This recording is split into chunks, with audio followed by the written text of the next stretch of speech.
Chapter 1. The Invitation to the Manor. The snow had begun to fall in earnest over London, soft flakes drifting past the tall windows of Hercule Poirot's flat in Whitehaven Mansions. The detective sat at his walnut escritoire, a cup of thick, aromatic hot chocolate cooling beside him. His small feet in patent leather slippers stretched toward the glowing coals of the fire. It was the 23rd of December, and the city outside hummed with the subdued excitement that precedes Christmas. Yet within the orderly confines of his apartment, Poirot felt only the pleasant languor of a man who had just solved a particularly vexing case involving a forged Rembrandt and a jealous understudy at the Royal Opera House. He was, in short, bored. The postman's knock, 3 sharp raps, startled him from a half-doze.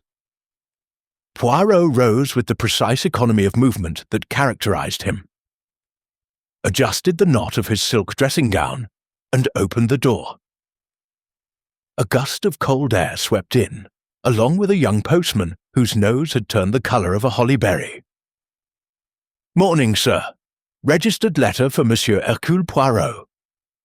Poirot signed with his fountain pen, accepted the thick cream envelope, and closed the door against the swirling snow. The paper was heavy, expensive, watermarked with a crest he did not immediately recognize, a stag rampant beneath a coronet. The address was written in a bold, impatient hand. H. Poirot, Escort, Whitehaven Mansions, London. He slit the envelope with a silver letter opener shaped like a miniature sword. Inside lay a single sheet of the same crested paper, folded once. The ink was black, the handwriting angular yet elegant. Harrington Manor, nor Upper Wychwood, Oxfordshire, 22nd December. My dear Monsieur Poirot, you will not remember me perhaps, but we met once, briefly, at the Duchess of Marchmont's garden party in '29. I was then a callow youth of 20. You, the celebrated detective fresh from the affair of the Plymouth Express. I have followed your exploits ever since with the keenest interest. I find myself in possession of a riddle, not the parlour variety, but one that concerns my family, my fortune, and possibly my life. It has been handed down through generations, locked within an ivory box that may only be opened on Christmas Eve. The terms are explicit. The riddle must be solved before the bells of Christmas morning ring, or the Harrington line ends in ruin. I do not ask you to come as a detective, but as a guest. There will be holly, plum pudding, and a house party of the usual sort. Yet, I confess I should sleep easier, knowing that the greatest mind in Europe is beneath my roof when the box is opened. A car will meet the 3:17 from Paddington if you telegraph your acceptance. My niece, Miss Felicity Harrington, will be travelling on the same train. She can point you out.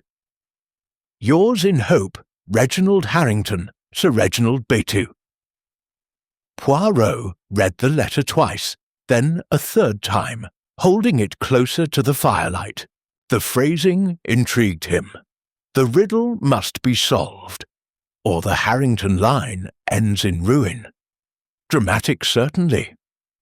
Yet the handwriting betrayed no tremor. The man was either sincere or a consummate actor. Poirot's moustaches, magnificent, symmetrical, and waxed to perilous points, twitched with interest. He rang for George, his valet. "George, we are going to the country. Pack for 3 days, perhaps 4. The green wool suit, the fur-lined overcoat, and the muffler of cashmere. Also, the small leather case with the magnifying glass and the measuring tape. One never knows." George, a man of few words and impeccable discretion, merely inclined his head. "Very good, sir. Shall I lay out the evening clothes as well?" "Mais oui, it is Christmas after all."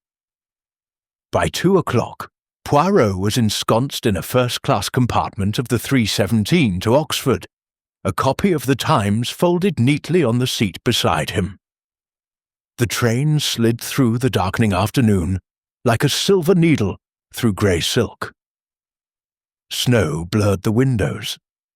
The carriage lamps cast pools of gold on the crimson plush. Poirot sipped from a thermos of tisane prepared by George and contemplated the riddle that was not yet a riddle. At Didcot, the door to his compartment opened with a gust of icy air. A young woman entered, shaking snow from a fur-trimmed hood the colour of damson plums. She was tall, with the kind of bone structure that suggested ancestors who had married well and often. Her eyes, hazel, direct and faintly amused, met Poirot's. "Monsieur Poirot, Uncle Reggie said you'd be the one with the extraordinary moustache." She extended a gloved hand. "Felicity Harrington. I'm to be your shepherd through the wilderness of Oxfordshire." Poirot rose and bowed with courtly grace. "Mademoiselle, enchanté. Your uncle's letter was intriguing."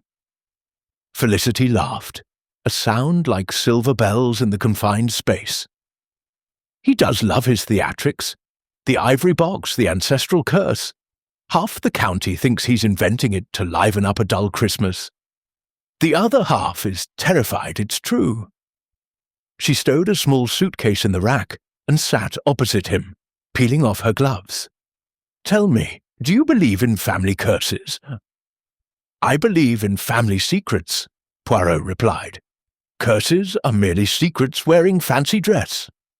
The train lurched forward. Outside, the snow thickened, erasing the last traces of daylight. Felicity produced a flask from her handbag. "Sloe gin, my own recipe, warms the cockles." Poirot accepted a dainty sip. The gin was tart, sweet, and potent. "Délicieux. Now, mademoiselle, perhaps you will tell me who else will be at this house party of riddles and plum pudding." Felicity counted on her fingers. "There's Uncle Reggie, of course. 62, hale, and convinced he's dying. Aunt Lavinia, his sister, who drinks sherry for breakfast and collects gossip the way other people collect stamps. Cousin Alistair, who lost the family silver at cards and wants it back. Dr. Mortimer, the local historian who's writing a book on the Harrington ghosts. Miss Evershot, Uncle's secretary, who types 90 words a minute and disapproves of everything. And Mr. Blake, Uncle's business partner from London. He arrived yesterday and has been locked in the study ever since." Poirot's eyes gleamed. "A most promising assemblage. And the ivory box?" "Locked in the library safe. Uncle had it brought down from the attic last week. It's been there since 1849, apparently. The key hangs on a ribbon around his neck, melodramatic but effective." The train whistle shrieked as they plunged into a tunnel. For a moment, darkness swallowed the compartment. When the light returned, Felicity was studying Poirot with a seriousness that belied her earlier flippancy. "Monsieur Poirot, Uncle Reggie isn't entirely joking. There have been incidents, a fire in the East Wing last month, arson, the police said, anonymous letters, and the riddle itself." She lowered her voice. "Grandfather solved it once, in 1893. 3 days later, he was found dead in the snow, a bullet in his heart. The box was open. The fortune was gone." Poirot leaned forward, his small hands clasped. "And yet your uncle invites strangers to witness the reopening? He says the curse only claims Harrington blood. Guests are safe." Felicity's smile was brittle. "I hope he's right." The train slowed, brakes squealing. Through the window, Poirot glimpsed a solitary motor car waiting on the platform, its headlamps cutting through the swirling snow like twin beacons. A liveried chauffeur stood beside it, collar turned up against the wind. Felicity gathered her things. "Welcome to Harrington Manor, Monsieur Poirot. Try not to solve the riddle before dinner. It would quite ruin Uncle's surprise." Poirot allowed himself a small, enigmatic smile. "I make no promises, mademoiselle. The little grey cells, they are impatient. As they stepped onto the platform, the snow stung their faces like thrown confetti. The chauffeur touched his cap. "Miss Felicity, sir, the master's compliments, and the car is warm." Poirot paused on the bottom step, looking back at the train as it pulled away, red tail lights disappearing into the white darkness. Somewhere in that manor house, an ivory box waited. Inside it, a riddle, and perhaps, though he did not yet know it, a murder. He climbed into the car, settled his muffler, and murmured to the night, "Joyeux Noël, indeed." Chapter 2. Arrival on a Snowy Eve. The motor car, a stately Rolls-Royce Phantom II, its black paint gleaming like wet ink, glided through the night as if the snow itself parted in deference. Hercule Poirot sat in the rear, hands folded over the head of his cane, watching the headlamps carve tunnels of light through the swirling flakes. Beside him, Felicity Harrington hummed a fragment of "In the Bleak Midwinter," her breath fogging the window. The chauffeur, a taciturn man named Gibbs, handled the wheel with the calm of one who had driven these lanes in every weather. "Almost there," Felicity said, peering ahead. "You'll see the gates first. Wrought iron, 17th century, supposedly forged from the chains of a Harrington knight who fought at Agincourt. Uncle Reggie swears it's true." Poirot permitted himself a small smile. Every English family must have its knight, no? It is like the moustache, essential to the silhouette. The car slowed. Through the windscreen, Poirot glimpsed the gates, tall, spiked, and crowned with the same stag crest that had adorned the letter. Snow had piled against the lower bars in soft sculptural drifts. Gibbs leaned out, worked a lever, and the gates swung inward with a mournful creak. Beyond lay a drive flanked by ancient yews, their branches bowed under white burdens like penitents in a Christmas pageant. The manor emerged gradually as though reluctant to reveal itself. First the chimneys, 4 of them, exhaling pale smoke into the night. Then the gables, steep and mullioned, catching the headlamps in 100 fractured reflections. Finally, the house itself, a sprawling Jacobean pile of mellow brick, its windows glowing amber against the storm. Holly wreaths hung on the studded oak door. A single lantern swung above the porch, painting the snowflakes gold. Gibbs brought the car to a halt on the crunching gravel. Footmen in green livery appeared as if conjured, umbrellas at the ready. Poirot descended, his patent shoes leaving perfect crescents in the virgin snow. The cold was sharp, scented with pine and coal smoke. Somewhere, a church bell tolled 8 slow strokes. "Welcome to Harrington Manor, Monsieur Poirot."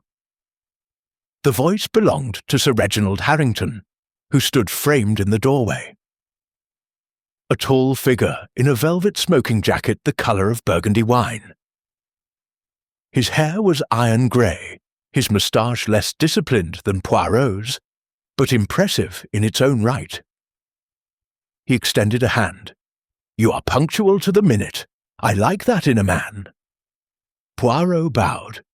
"One does not keep a riddle waiting, Sir Reginald." The baronet's laugh boomed across the porch. "Capital! Come in! Felicity, my dear, you're pink as a sugar mouse. Mrs. Gibbs has mulled wine by the fire." They crossed the threshold into a hall that smelled of beeswax, evergreen, and centuries of privilege. A Christmas tree soared to the hammer-beam ceiling, its branches laden with glass ornaments that trembled in the draught. Beneath it, wrapped gifts spilled like treasure from a pirate's chest. A log fire roared in a grate large enough to roast an ox. Above the mantel, a portrait of a bewigged ancestor glared down with the hauteur of one who had never paid a bill in his life. Sir Reginald relieved Poirot of his coat and muffler. "You'll meet the others presently. First, a tour. Felicity insists you see the library. Before dinner. The box, you understand. Felicity rolled her eyes. Uncle, let the poor man warm his toes. Nonsense. A detective's toes are like his little grey cells, always ready. Sir Reginald clapped Poirot on the shoulder and steered him through an archway into a corridor panelled in dark oak. Their footsteps echoed. Somewhere, a clock ticked with the solemnity of a judge. The library was a cavern of books and shadows. Shelves rose 2 stories, accessible by a wrought-iron spiral stair. A fire crackled here, too, smaller but fierce. In the centre stood a pedestal table of carved mahogany. Upon it rested the ivory box. It was smaller than Poirot had imagined, no larger than a cigar humidor, yet exquisite. The surface was yellowed with age, inlaid with mother-of-pearl in a pattern of interlaced vines. A tiny lock, no bigger than a sixpence, glinted gold. Around Sir Reginald's neck, on a black ribbon, hung the key. "There," the baronet said softly. "Since 1849. My great-grandfather brought it back from India. Some say he stole it from a Maharaja's tomb. The inscription inside the lid gives the terms." He lifted the box reverently, turning it so Poirot could see the faded Devanagari script etched beneath the lock. Translated, it says, on the eve of the Saviour's birth, when the house is full and the fire burns bright, the riddle shall be read. Solve it before the bells of Christmas, or forfeit all. Poirot's eyes narrowed. And the forfeit? Sir Reginald's smile was thin. The Harrington fortune passes to the Crown. Every acre, every shilling. My grandfather tried in 93. He failed. 3 days later, he was dead. A log shifted in the grate, sending up a shower of sparks. Poirot studied the box, noting the faint scratches around the lock, old but not ancient. Someone had tried to force it, perhaps within the last decade. "Curious," he murmured. "And the riddle itself?" "Inside, sealed with wax bearing the family crest. We break the seal tomorrow night, Christmas Eve, after the wassail. Tradition demands witnesses." Sir Reginald replaced the box on its pedestal. "But enough gloom. Come, meet your fellow prisoners." They returned to the hall, where the house party had assembled like players awaiting their cue. Poirot's gaze swept the room with the precision of a surgeon's scalpel. Lady Lavinia Harrington, Sir Reginald's elder sister, lounged on a chaise longue, a glass of sherry trembling in her beringed fingers. She was 60 if she was a day, but her rouge was applied with the optimism of 30.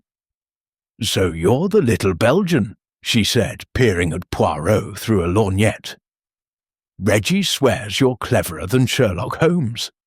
I reserve judgment."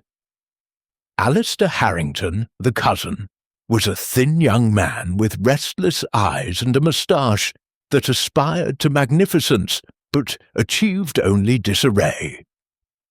He clutched a whiskey and soda as though it were a life raft. "Hope you brought your magnifying glass, Poirot. Place is riddled with secrets, literally." He laughed too loudly. Dr. Mortimer, the historian, was a stooped figure in tweed, his pockets bulging with notebooks. He greeted Poirot with academic enthusiasm. "Fascinated by your methods, sir? Have you considered the psychological implications of riddle-solving under duress?" Miss Evershot, the secretary, stood apart, her spine straight as a ruler. She wore a charcoal dress buttoned to the throat, and her gaze catalogued every detail.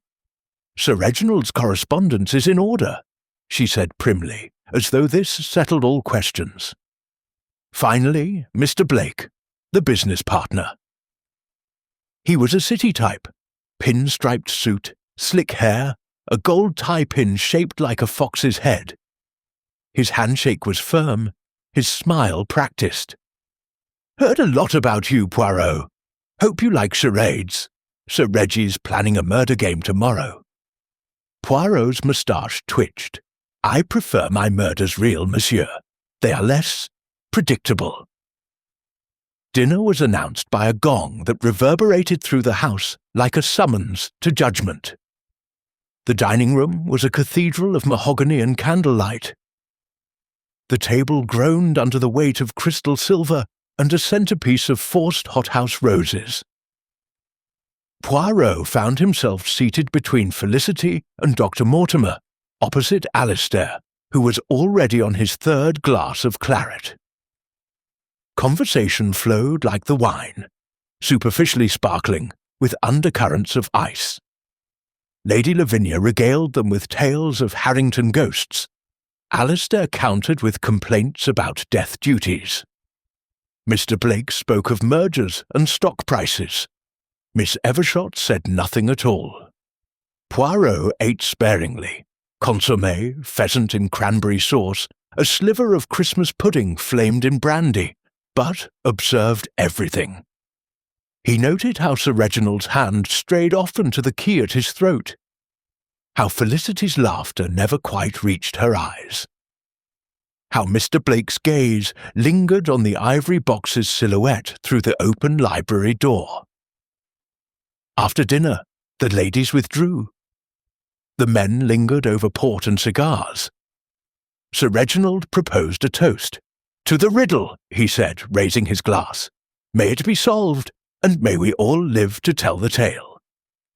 Glasses clinked. Outside, the wind howled around the eaves like a banshee.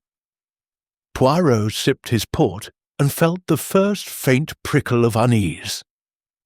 Somewhere in this house, beneath the tinsel and tradition, a mechanism had been set in motion. He could almost hear it ticking. Later, in the guest bedroom, a chamber of faded chintz and a four-poster bed that could have slept a monarch, Poirot prepared for the night. George had laid out his silk pyjamas and dressing gown. A fire burned low in the grate. Poirot stood at the window, watching the snow obliterate the gardens. Footprints from the afternoon had already vanished. He thought of the ivory box, the key, the rattled guests. And he thought of Sir Reginald's toast. "May we all live to tell the tale."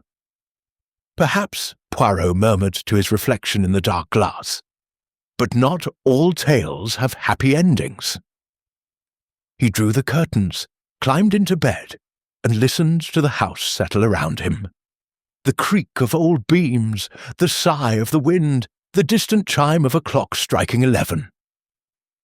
Tomorrow was Christmas Eve. The box would be opened. The riddle read, and Hercule Poirot, for the first time in many years, fell asleep with the distinct sensation that someone, somewhere, was already planning a murder. Chapter 3. The Gathering of Suspects. Christmas Eve dawned in a hush of white. Poirot woke to the muffled silence that only deep snow can impose, the kind that swallows sound and sharpens thought. From his bedroom window, he saw the manor grounds transformed, lawns erased, hedges sculpted into soft mounds, the yew walk a tunnel of crystalline arches. A single set of footprints, Gibbs perhaps feeding the boilers, marred the perfection, already half filled by the lazy drift of new flakes. George entered with a tray, coffee, a croissant still warm from the kitchen, and the morning's post. One letter forwarded from Whitehaven Mansions bore the crest of Scotland Yard. Poirot slit it open. "My dear Poirot, your name came up in connection with a minor forgery case. Nothing urgent. Enjoy your holiday. Jap." Poirot smiled. Jap knew him too well. Even a forged Rembrandt could not lure him from a riddle that smelled of blood. He dressed with care. Charcoal suit, waistcoat of dove-grey silk, tie-pin of onyx. In the mirror, his moustache gleamed like polished ebony. Satisfied, he descended. The breakfast room faced south, its tall windows framing a vista of frozen lake and skeletal willows. The sideboard groaned under silver chafing dishes. Kedgeree, devilled kidneys, sausages coiled like sleeping adders, eggs en cocotte fragrant with truffle. Poirot helped himself to a modest portion of coddled egg and took his place at the table. Sir Reginald was already there, reading the Times with the absorption of a man postponing reality. Felicity buttered toast. Alistair nursed black coffee and the remnants of last night's headache. Lady Lavinia, swathed in a peignoir of violet velvet, sipped something amber from a teacup that was certainly not tea. Dr. Mortimer scribbled in a notebook, muttering about liminal spaces and ancestral trauma. Miss Evershot arranged correspondence in neat piles. Mr. Blake was absent. "Blake's gone to the village," Sir Reginald said, folding the paper. "Telephoning London. Business never sleeps, eh?" His tone carried a faint edge. Felicity glanced up. "He'll miss the charades if he's not careful. Mrs. Gibbs has been rehearsing the servants since dawn." Poirot spooned marmalade. "Charades, mademoiselle? Or the murder game Mr. Blake mentioned?" "Both," she said. "Uncle's innovation. A riddle within a charade within a murder. We draw lots for parts. The victim hides a clue on his person. The detectives must find it before the riddle is read tonight. Harmless fun, unless someone takes it seriously." Alistair snorted. "Everything in this house is taken seriously, especially money." Lady Lavinia set down her cup with a clink. "Alistair, must you be vulgar before noon?" "Someone has to be," he retorted. "The rest of you are pretending the roof isn't leaking and the bank isn't foreclosing." Sir Reginald's knuckles whitened on his newspaper. "Enough. We have a guest." Poirot sipped his coffee, eyes moving from face to face. The temperature in the room had dropped several degrees despite the blazing fire. After breakfast, the party migrated to the drawing-room for the promised charades. The room was a confection of gilt and brocade, its French windows opening onto a terrace now buried in snow. A stage had been improvised from a Persian rug and 2 chinoiserie screens. Mrs. Gibbs, round, red-cheeked and terrifyingly efficient, distributed slips of paper. "Rolls," she announced. "No peeking until everyone has one." Poirot unfolded his, The Foreign Detective. He permitted himself a small smile. Sir Reginald drew The Doomed Baronet, Felicity, the ingenue, Alistair, the prodigal heir, Lady Lavinia, the dowager, Dr. Mortimer, the antiquarian, Miss Evershot, lips tight, the secretary. When Mr. Blake finally appeared, snow on his shoulders and apology on his lips, he drew the last slip, the business partner. "Perfect casting," Felicity murmured. The game began with theatrical chaos. Sir Reginald declaimed doomed prophecies while clutching the ivory box. A prop, Poirot noted. The real one remained in the library safe. Alistair lurched about simulating drunken remorse. Lady Lavinia swooned into a chaise longue, demanding smelling salts. Dr. Mortimer recited mock Latin incantations over a silver candlestick. Miss Evershot typed invisible letters on an imaginary machine, her disapproval palpable. Mr. Blake, however, played his role with unsettling intensity. He cornered Sir Reginald behind the screen, voice low but carrying. "You promised me the merger by Christmas, Reggie. My investors are restless." Sir Reginald's reply was lost in Felicity's shriek as she discovered the candlestick murder weapon. But Poirot saw the baronet's face, pale, set, the key at his throat glinting like a noose. The charade dissolved into laughter and applause. Mrs. Gibbs served negus in tiny glasses. Poirot circulated, ears attuned to the undercurrents. He found Dr. Mortimer examining a portrait in the adjoining gallery. A stern Harrington in Regency dress, one hand on a globe, the other clutching a sealed letter. "Great-grandfather," Mortimer said. "The one who died in 93. Note the letter, same wax as the Riddle seal. I believe he solved it, but the solution was inconvenient." Inconvenient to whom? Mortimer's eyes gleamed behind spectacles. To the person who benefited from his death. The estate passed to a cousin, my patron's grandfather. Curious, non? Across the room, Alistair cornered Felicity by the pianoforte. "If Uncle croaks before the new year, the debts die with him. Think about it, Fliss." She pulled away. "You're disgusting." Poirot drifted closer to Miss Evershot, who was straightening cushions with military precision. "You have been with Sir Reginald long, mademoiselle." 7 years. I know where every skeleton is buried." Her tone was flat. "And every IOU." Mr. Blake stood alone by the window, staring at the snow as though it owed him money. Poirot joined him. "You are troubled, monsieur." Blake's smile was thin. "Business, Poirot. Always business. Reggie's land is worth a fortune, if the Riddle doesn't bankrupt him first. And if it does, then someone else profits." Blake's eyes flicked to Alistair, then away. At noon, the party adjourned for a light luncheon. Oxtail soup, cold pheasant, a Stilton the size of a cannonball. Afterward, Sir Reginald proposed a walk to the frozen lake to clear the head before tonight's solemnities. Only Poirot, pleading a delicate constitution, remained behind with Miss Evershot and the servants. He found the library deserted, the ivory box still on its pedestal. The safe door stood ajar, careless or deliberate. Inside, the real box reposed on velvet, its lock intact. Poirot examined it with his pocket lens. Fresh scratches marred the brass escutcheon. Someone had tried a pick within the last 24 hours. He measured the depth of the marks, amateur work but determined. From the safe, he took a small leather folder, Sir Reginald's will, unsealed. A quick scan revealed the expected. Felicity the principal heir, Alistair a modest legacy contingent on sobriety, Lady Lavinia an annuity, Dr. Mortimer a bequest for his researches.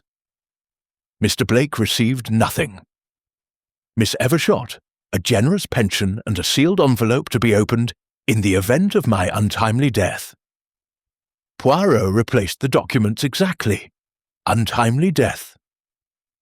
The phrase echoed. He was restoring the safe when the door opened.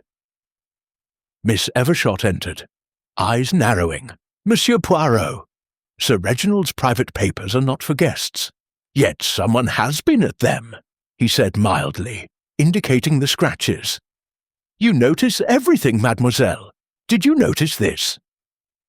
Her gaze flicked to the marks, then to Poirot. For the first time, her composure slipped. "I lock the safe at night. Sir Reginald has the only key. Except the one around his neck is for the box. This safe uses a different mechanism. Who else has access?" She hesitated. "Gibbs and Mr. Blake. He was here yesterday afternoon, discussing figures." Poirot nodded. "Merci. You are most observant." Miss Evershot's lips tightened. "Observation is my profession." Outside, the walkers returned, cheeks whipped red by the wind. Sir Reginald carried a sprig of mistletoe like a trophy. Felicity's laughter rang out as Alistair pelted her with a snowball. Even Mr. Blake seemed relaxed, clapping Dr. Mortimer on the back. But Poirot saw the calculation beneath the camaraderie. The riddle was a catalyst. Tonight it would be read, and someone in this house intended to profit from its solution or its failure. Tea was served in the hall. Scones, clotted cream, strawberry jam the colour of fresh blood. As the grandfather clock struck 5, Sir Reginald raised his cup. "To tonight," he said, "when the ivory box opens and the Harrington riddle speaks after 76 years. May the best mind win. Glasses clinked. Poirot met Felicity's eyes across the table. She lifted her cup in silent salute, but her hand trembled. The snow had stopped.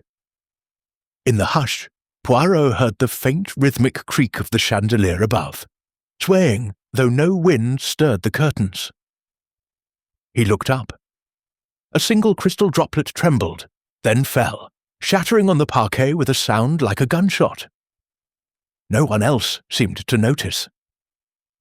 But Poirot's little grey cells noted everything. Tonight, the house would be full. The fire would burn bright, and the riddle would demand its due. Chapter 4. The Riddle. Unveiled. The great hall of Harrington Manor had been transformed into a theatre of anticipation. The Christmas tree's candles were lit, each flame a tiny star reflected in the polished floor. Garlands of holly and ivy looped the hammer beams. Their berries glowed like drops of blood against the dark green. At the far end, beneath the minstrel's gallery, a single chair had been placed on a low dais, Sir Reginald's throne for the unveiling. Before it stood the mahogany pedestal, and upon it the ivory box, now removed from the safe and resting on a square of crimson velvet. The house party assembled in a loose semicircle, dressed for the occasion as though for a coronation.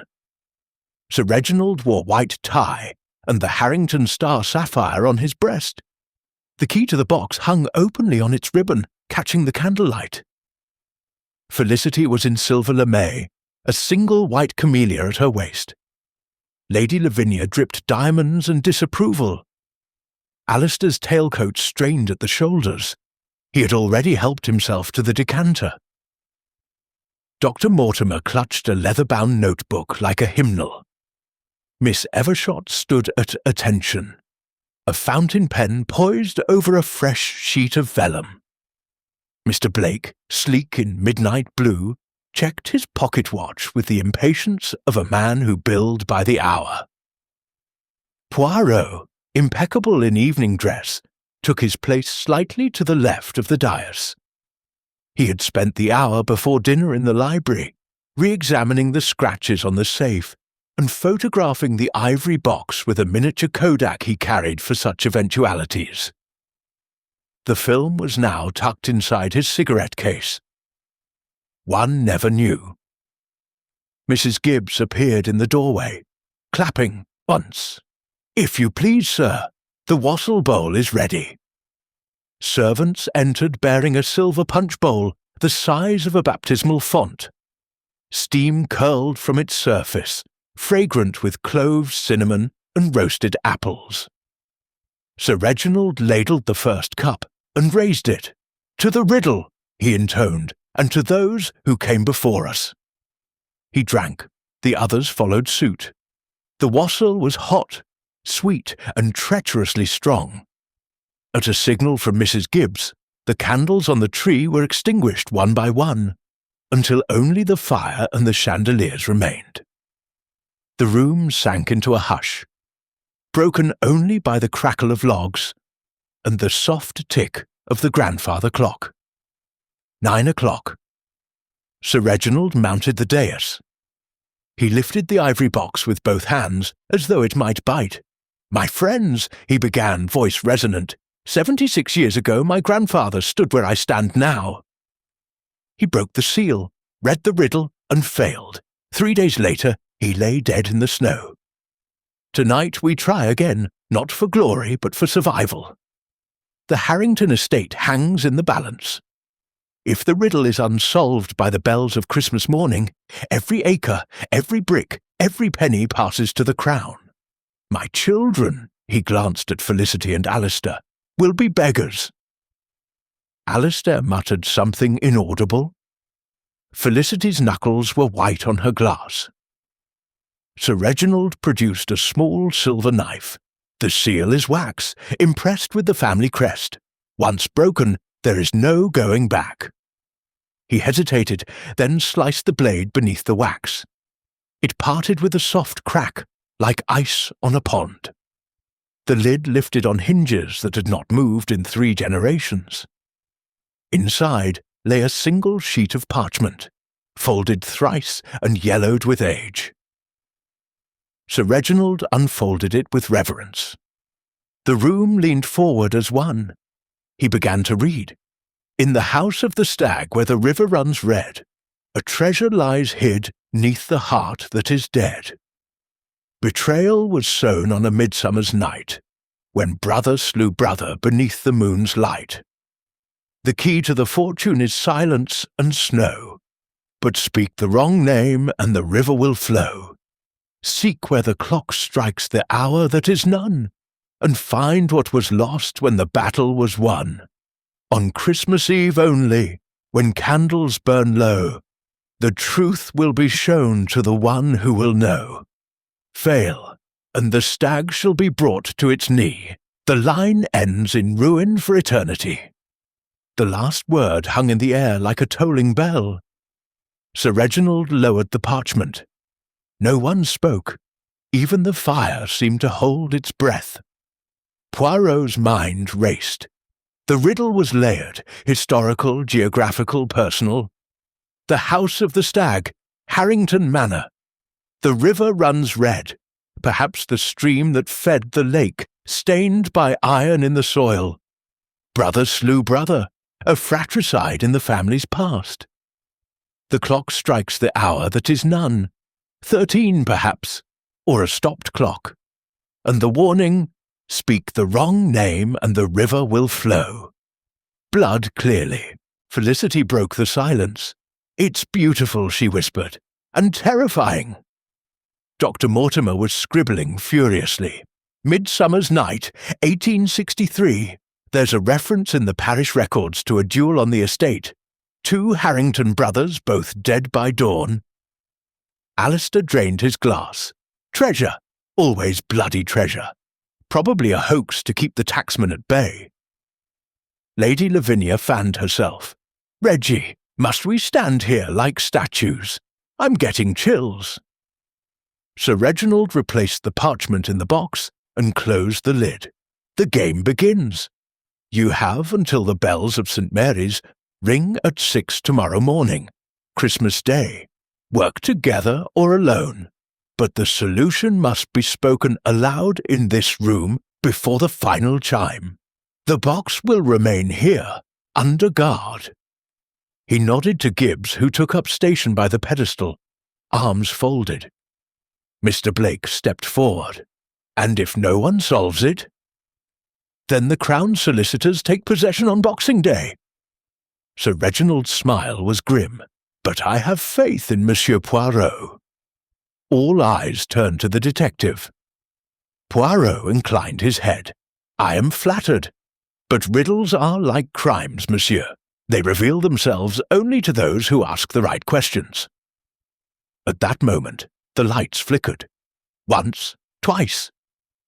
Then, with a soft pop, every bulb in the chandeliers went dark. The room plunged into shadow, lit only by the dying fire and the moon through the windows. A collective gasp. Someone, Lady Lavinia, shrieked. In the confusion, Poirot heard a scuffle near the dais, the scrape of wood on wood. His hand found the pocket torch he always carried. He snapped it on, the beam cutting through the gloom like a scalpel.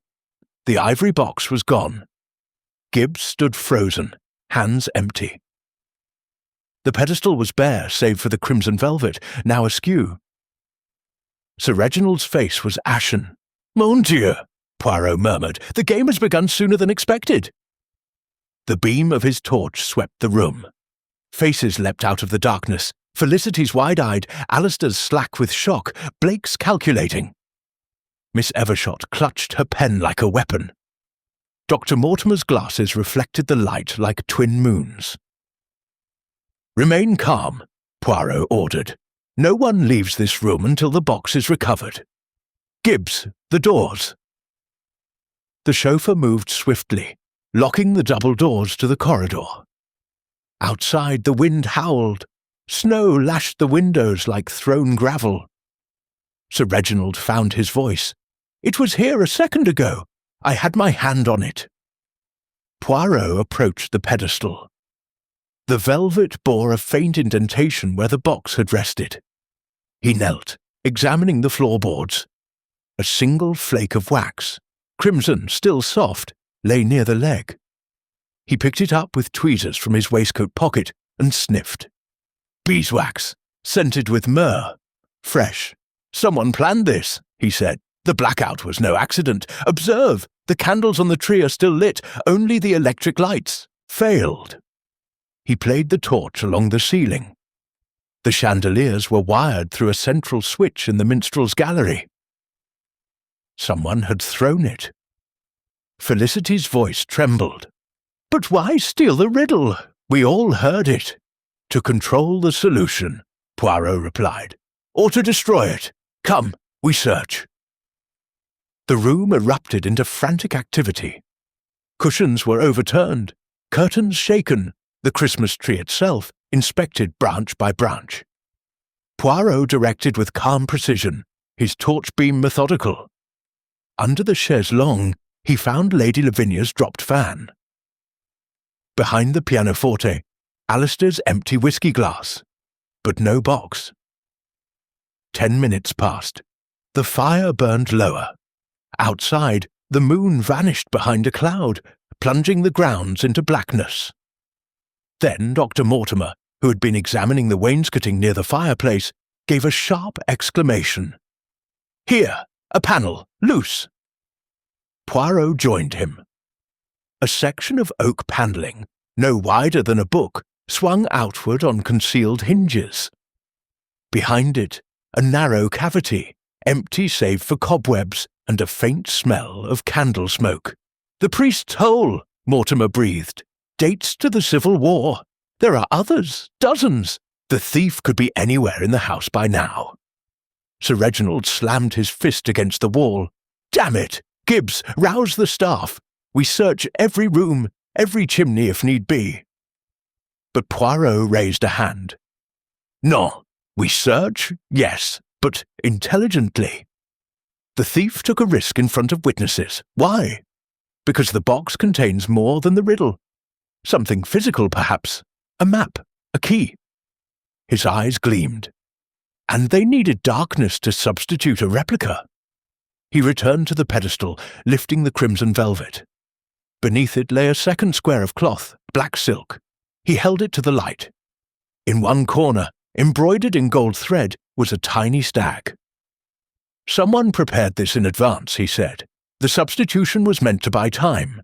The real box is still in this house, close. The lights flickered back on with a soft hum. Mrs. Gibbs stood by the door, hand on the main switch. Fuse box in the cellar, sir. Wire cut clean through. Took me a bit to find the spare. Sir Reginald rounded on her. You left your post? Only for a moment, sir. The darkness? Poirot interrupted. The moment was enough, but mark this. The thief is one of us. No servant could move so swiftly, so silently, among guests who know every creak of these floors. A ripple of unease passed through the group. Eyes darted, accusations unspoken. Poirot addressed them all. The riddle spoke of silence and snow. Tonight we have both.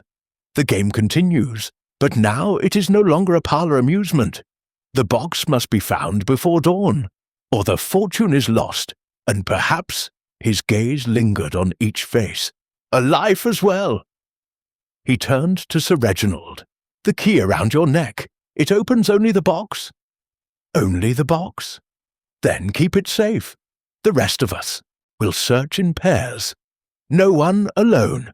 Gibbs, you will accompany me. As the party dispersed, grumbling, frightened, exhilarated, Poirot lingered by the empty pedestal.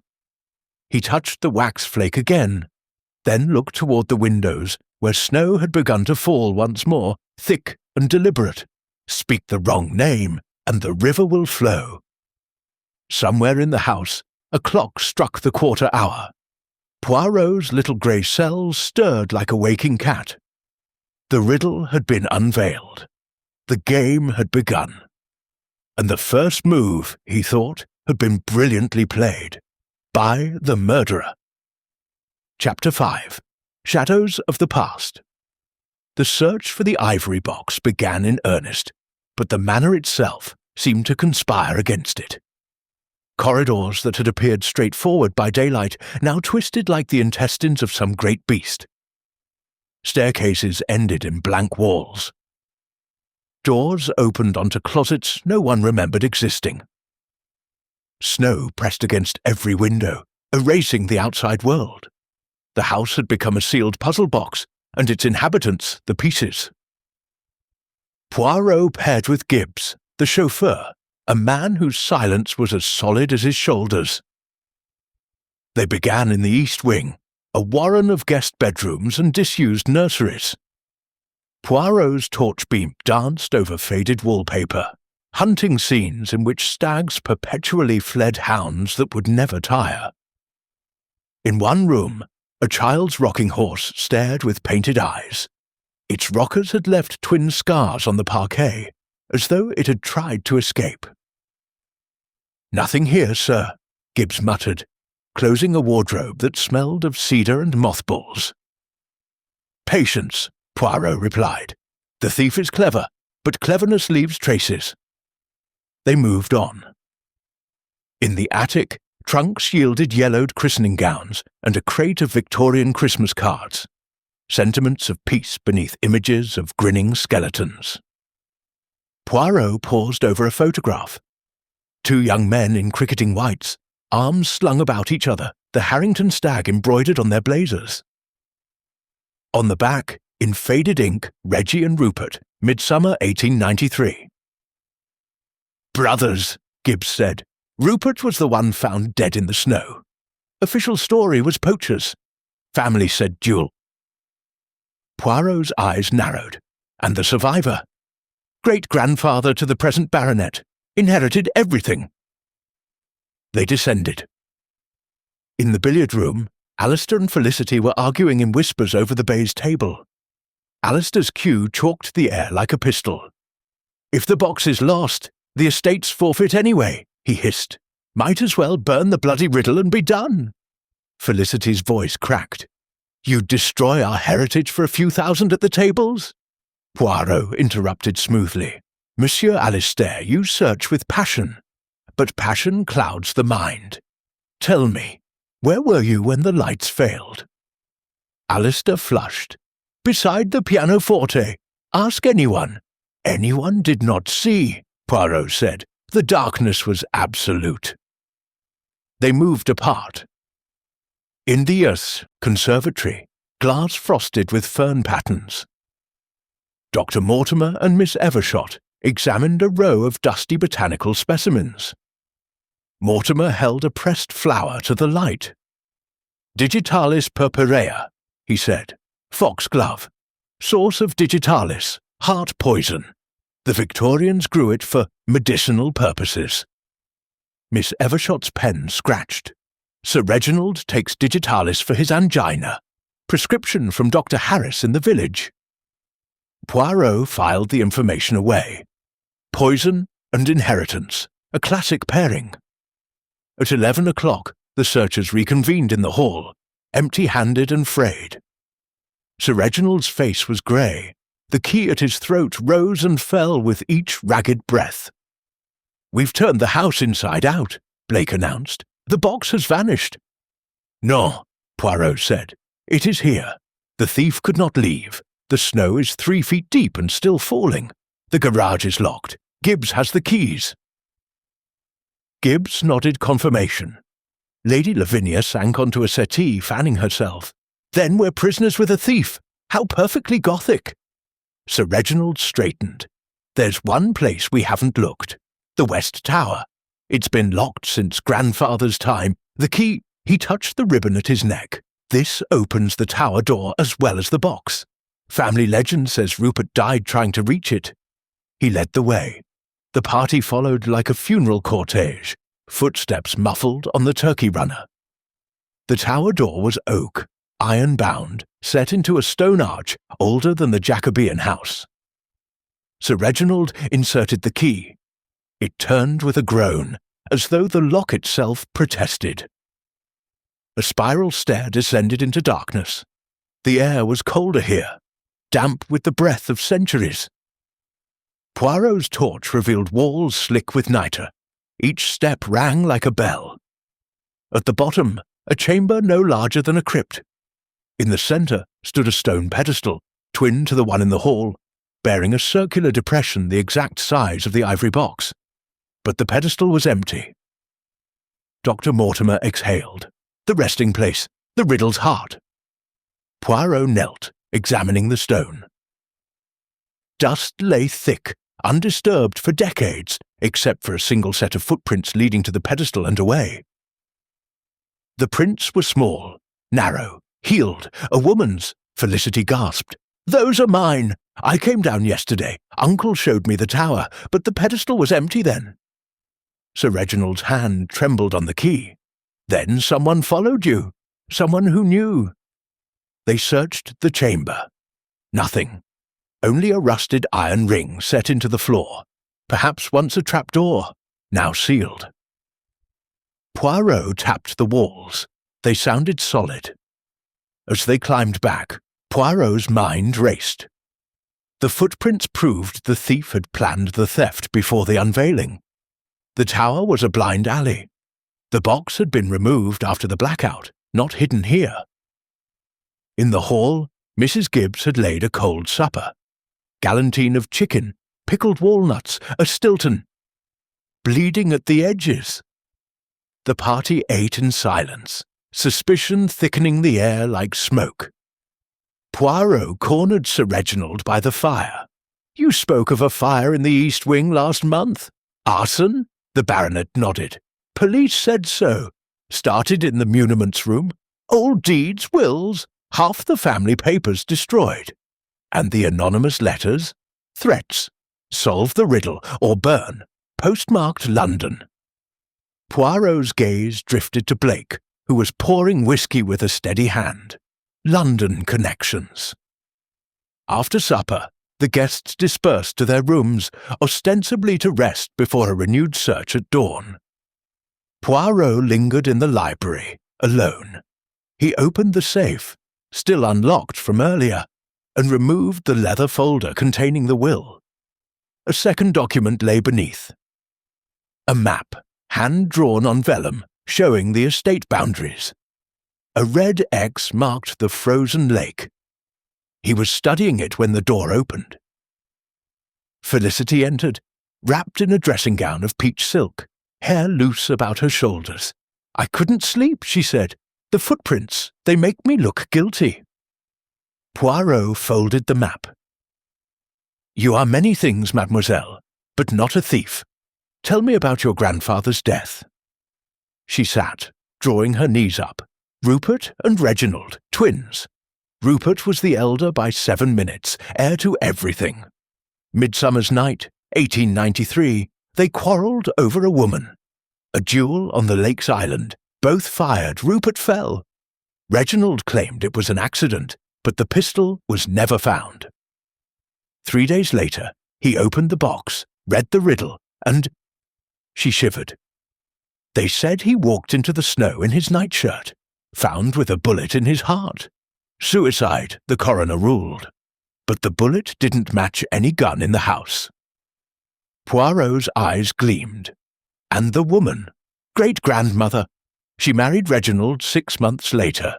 Some said she orchestrated the duel. Classic, Poirot murmured. Love, greed, fratricide. The riddle is a palimpsest, layers of old sins. Felicity leaned forward. There's more. Last week, Uncle received a letter. Same handwriting as the threats. It said, "The stag will fall where the river runs red, Christmas Eve." Poirot stood. The stream by the lake, iron in the water. It runs red at sunset. We must go there. Now, it's past midnight. The riddle says, when candles burn low. The house sleeps. Come. They donned coats and boots in the scullery. Gibbs, roused from his pantry, provided lanterns. The three slipped out through the kitchen door into a night of crystalline cold. Snow had ceased. The moon hung full and pitiless. turning the landscape to silver and ink. The path to the lake was virgin save for rabbit tracks. Their boots crunched, breath plumed like ghosts. The lake lay frozen, a mirror beneath the stars. At its edge, the stream gurgled beneath a skin of ice, its water the colour of rust in the lantern light. Poirot knelt, brushing snow from a flat stone. Beneath, a carving, weathered but legible, a stag pierced by an arrow. Below it, letters R.H. 1893. "Rupert Harrington," Felicity whispered. Poirot's lantern swept the bank. Something glinted beneath the ice, a corner of ivory. He chipped with his penknife. The stream had frozen around a submerged object, the ivory box wedged between stones, its lid forced open. The parchment was gone, but inside lay a small gold key and a folded scrap of modern paper. Poirot extracted them. The paper bore a single line in fresh ink. "The clock strikes 13 where the battle was won." Felicity stared. "Someone put it here after the theft. But why?" "To lead us," Poirot said, "or to mislead. The footprints in the tower were a diversion. The real thief planted the box here, knowing the stream would preserve it until morning." Gibbs scanned the trees. "Tracks, sir, leading back to the house, partially drifted over." Poirot pocketed the key and note. "We return, quietly. The thief believes the box lost forever. We have the advantage." As they retraced their steps, the manor loomed against the moon like a sleeping beast. Somewhere within, a clock prepared to strike an hour that did not exist. Poirot's little grey cells burned bright. The past had spoken, the present listened. And the future, the future waited in the shadows, patient as snow. Chapter 6. Midnight Revelations. The return to the manor was conducted in absolute silence, save for the soft crunch of snow under boots and the occasional hiss of a lantern. Poirot carried the ivory box wrapped in his silk muffler. The gold key and the cryptic note were secure in his waistcoat pocket. Felicity's face, lit by moonlight, was pale but determined. Gibbs brought up the rear, his lantern held low to avoid casting telltale shadows on the curtained windows. They entered through the scullery door. The kitchen was dark, the great range banked to embers. Mrs. Gibbs had retired. Only the cat watched them with luminous eyes from atop the dresser.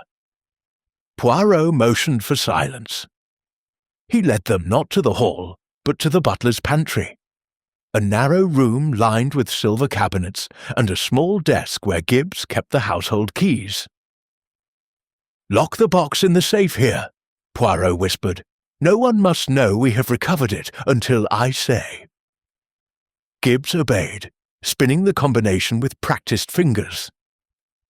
The safe clicked shut. Poirot pocketed the new gold key separately. "Now," he said, "we observe who searches for what remains missing." They separated. Felicity to her room via the servant's stair. Gibbs to resume his post in the hall as though he had never left. Poirot slipped into the library, leaving the door ajar. He extinguished his lantern and took position behind the heavy velvet curtain, where a gap allowed a clear view of the safe and the pedestal. The house settled into the deep hush of 2 a.m.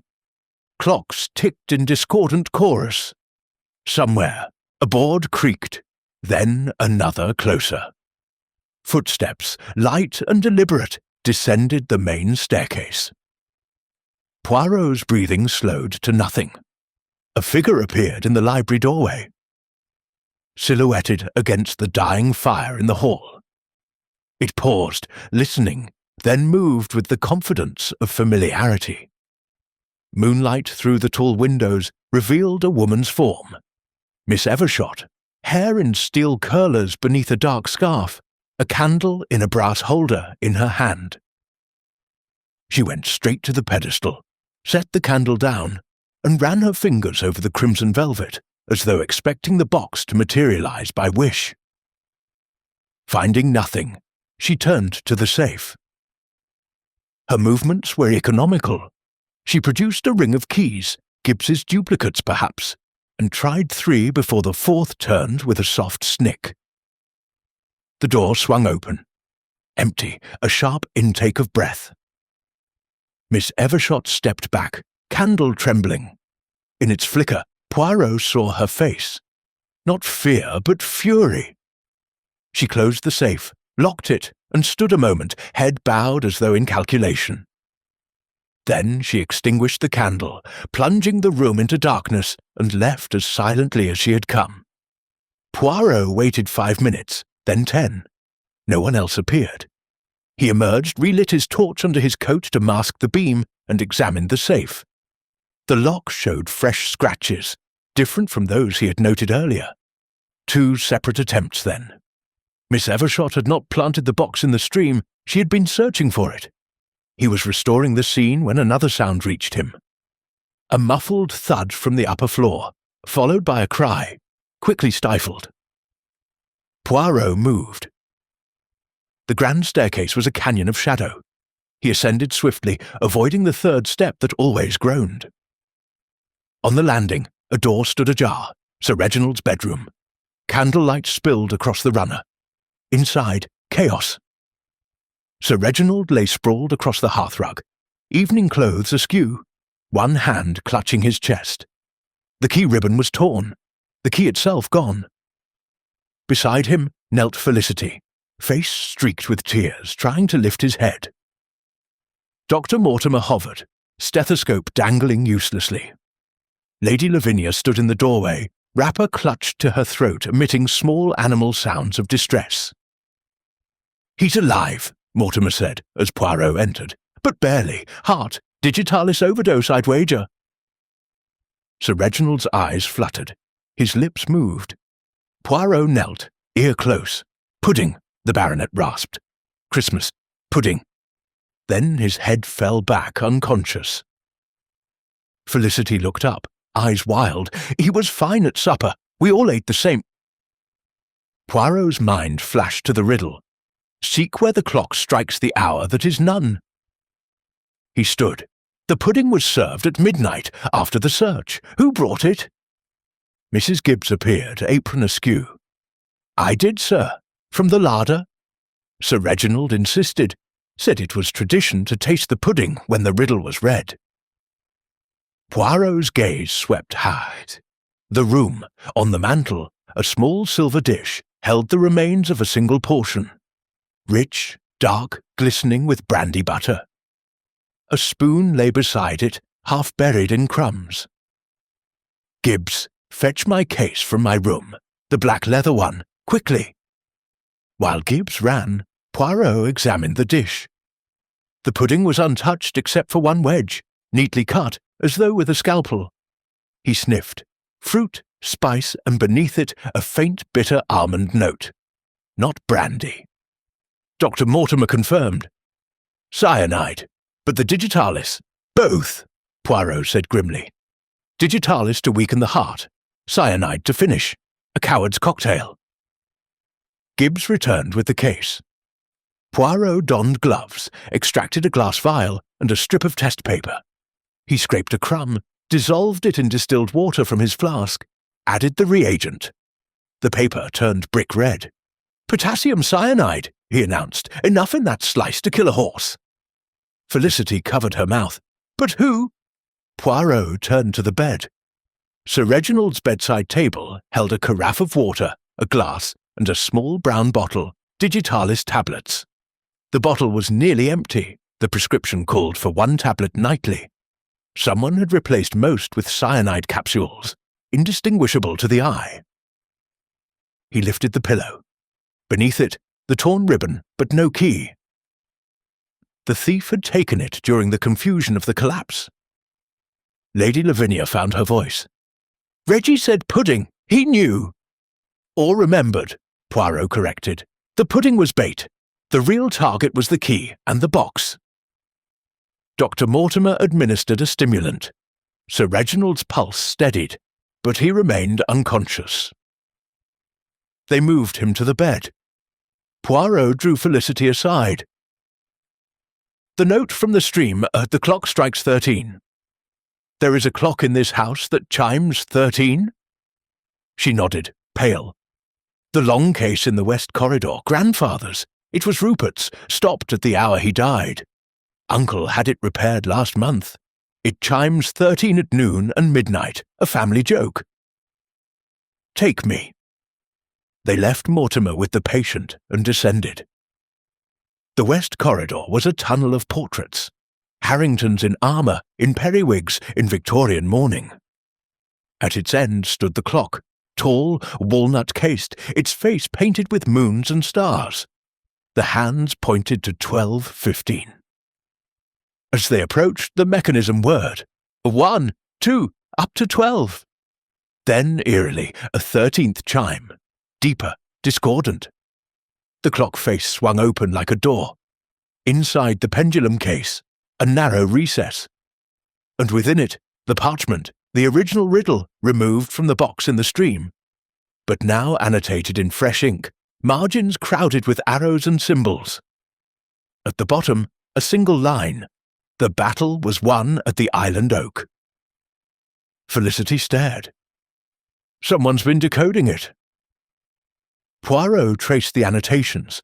The hand was small, precise, Miss Evershot's, but the ink was brown, not black, a different pen. He folded the beige parchment carefully. The thief returned the riddle to its heart, the clock, knowing we would follow the clue. But why? To prove they are ahead, Felicity said, or to lure us. A scream shattered the silence, high, terrified. It came from the hall. They ran. The party had reassembled. Alistair dishevelled, whisky on his breath, Blake immaculate but pale, Miss Evershot composed, candle in hand, Lady Lavinia on the verge of hysteria. Gibbs stood by the Christmas tree, staring upward. High in the branches, caught on a glass ornament, hung the ribbon from Sir Reginald's neck. The key was gone. "Found it when I came to bank the fire," Gibbs said. "Someone climbed the tree. There's sap on the lower branches." Poirot looked up. The ribbon fluttered like a noose. 30 feet above, the chandelier swayed gently, though no draught stirred the air. Blake spoke first. "The key opens the box. Whoever has it controls the riddle and the fortune. Or destroys it," Alistair snarled. "We're being played." Poirot raised a hand. "Enough.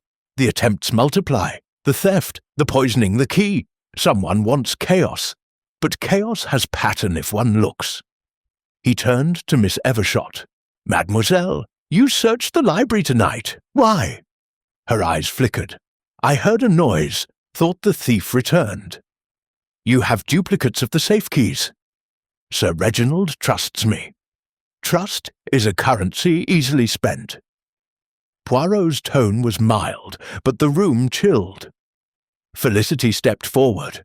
"Uncle's dying. We need to focus." A groan from upstairs cut her off. Dr. Mortimer appeared on the landing. "He's awake, asking for Poirot." They rushed up. Sir Reginald lay propped on pillows, face the colour of parchment. His eyes found Poirot. "The island," he whispered. "Oak! Battle! Forgive!" His hand clutched Poirot's sleeve, then fell limp. The heart had given out. Felicity sank to her knees, sobbing. Lady Lavinia wailed. Alistair poured another whisky with shaking hands. Poirot stood very still. Midnight had passed. Christmas Eve was ending. The bells of St. Mary's would ring in less than 6 hours. And the riddle, now annotated, poisoned, and keyless, waited beneath the island oak. Somewhere in the house, a clock struck the quarter. Poirot listened to the echo die. The murderer had made their move. The game was no longer theoretical. It was war. Chapter 7. The Poisoned Pudding. The house woke to the sound of a single church bell tolling 3 in the morning. A mournful bronze note that rolled across the snow and seeped through every keyhole. Sir Reginald Harrington was dead. The baronet's body lay in state on his own bed, eyes closed by Dr. Mortimer's trembling fingers, the torn ribbon still knotted around the cold throat like a garrote of silk. The key was gone. The ivory box was locked in the pantry safe. The riddle, annotated, poisoned, and taunting, lay folded inside Poirot's breast pocket. Downstairs, the great hall looked like a battlefield after the guns had fallen silent. The Christmas tree stood sentinel, its candles guttered to stubs. The ribbon fluttered high in the branches like a surrender flag no one had asked for. The fire had burned to embers, and the air carried the sour smell of fear, brandy, and melted wax. Poirot stood at the foot of the staircase, hands clasped behind his back, surveying the survivors as they gathered in a ragged semicircle. Felicity's eyes were swollen but dry now. She had cried herself empty. Alistair clutched a tumbler that rattled against his teeth. Lady Lavinia swayed on a sofa, smelling salts pressed to her nose. Dr. Mortimer cleaned his spectacles over and over, as though clarity might resurrect the dead. Miss Evershot stood apart, notebook closed for once, her face a mask of perfect neutrality. Mr. Blake checked his watch, then pocketed it with the finality of a man closing a ledger. Gibbs hovered by the door, ready for orders that would never again come from his master. Poirot spoke first, his voice soft but carrying to every corner. Mesdames et messieurs, we are no longer players in a Christmas charade. We are witnesses to murder. Sir Reginald was poisoned, first by digitalis to weaken the heart, then by cyanide in the Christmas pudding to finish the work. The method was precise, the timing exquisite. Someone in this room planned it for weeks, perhaps months, and they are not finished. He let the silence stretch until it snapped. Dr. Mortimer, you pronounced the cause. Confirm for us the sequence. Mortimer cleared his throat. Digitalis tablets. Sir Reginald took one every night at 11. The bottle on his bedside table contained 20 capsules. I counted 6 remaining. The prescription was filled last week for 30. Someone replaced 24 with cyanide lookalikes. He would have ingested the overdose between 11 and midnight. The cyanide in the pudding was the coup de grace, administered after the search when we were all exhausted and off guard. Poirot nodded. And the pudding itself? Mrs. Gibbs stepped forward, apron twisted in her hands. Made 3 weeks ago, sir. Stir up Sunday. I fed it brandy every day. Last night I brought one pudding from the larder. Sir Reginald's favourite, the one with the silver sixpence. I sliced it in the dining room at midnight. Everyone saw. Poirot's eyes swept the group. Everyone saw the pudding whole, but not the slice that killed him. Who carried Sir Reginald's portion to his room? A pause. Then Miss Evershot spoke, calm as winter. I did. He asked for it privately. Said the excitement had given him an appetite. I took the plate from Mrs. Gibbs, added brandy butter, and carried it up. I left it on his bedside table. He was alive when I left. Alistair snorted. Convenient. You had the run of the house, Evershot. Keys, medicines, everything. Her gaze could have frozen the Thames. I also had motive to keep him alive. My pension dies with him. Blake lit a cigarette with a gold lighter. Let's not bicker over crumbs. The pudding was tampered with after it left the dining room. Someone followed Evershot upstairs, or intercepted the plate. Poirot raised a hand. Precisely. We reconstruct. He led them to the dining room. The long table still bore the debris of the midnight feast. Cracked walnut shells, a half-eaten Stilton, the pudding platter with one wedge missing. Poirot examined the knife. A silver blade with a mother-of-pearl handle. A faint smear of brandy butter, but no residue of cyanide.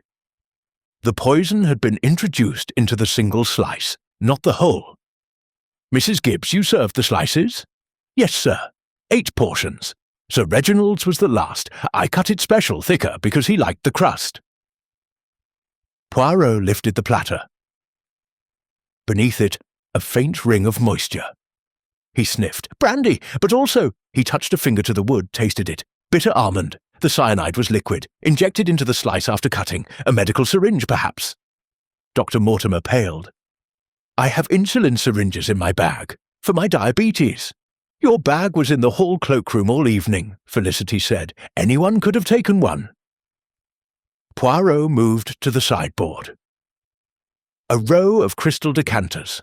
Port, sherry, brandy. The brandy decanter's stopper was loose. A droplet trembled on the lip. He lifted it, swirled. The liquid was cloudy, sediment at the bottom. Cyanide crystals dissolved in brandy, he murmured, colourless, odour masked by the spirit. A few drops into the pudding's porous crumb. Voila! He turned to the group. Who had opportunity after the slice left the dining room? Miss Evershot. I carried it straight up. No one followed. Alistair. I was in the billiard room, drowning my sorrows. Blake. Library, reading the estate accounts. Lady Lavinia. Powdering my nose.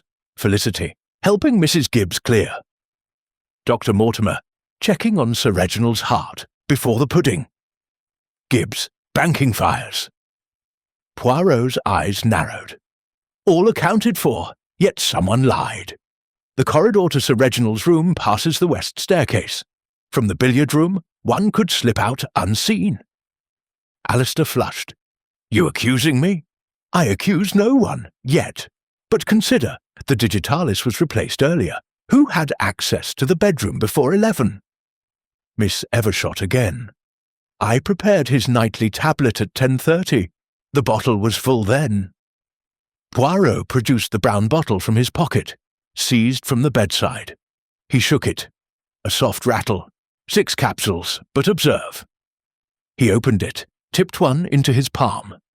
It was white, chalky, digitalis. He crushed another between his fingernails. A faint crystalline gleam. Cyanide, Mortimer confirmed. The switch was made after 10:30. The net tightened. Poirot led them upstairs. Sir Reginald's room was untouched.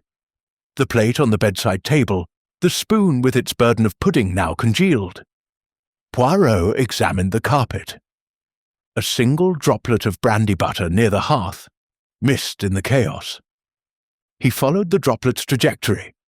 It led to the window. The sash was unlatched. Snow had drifted onto the sill.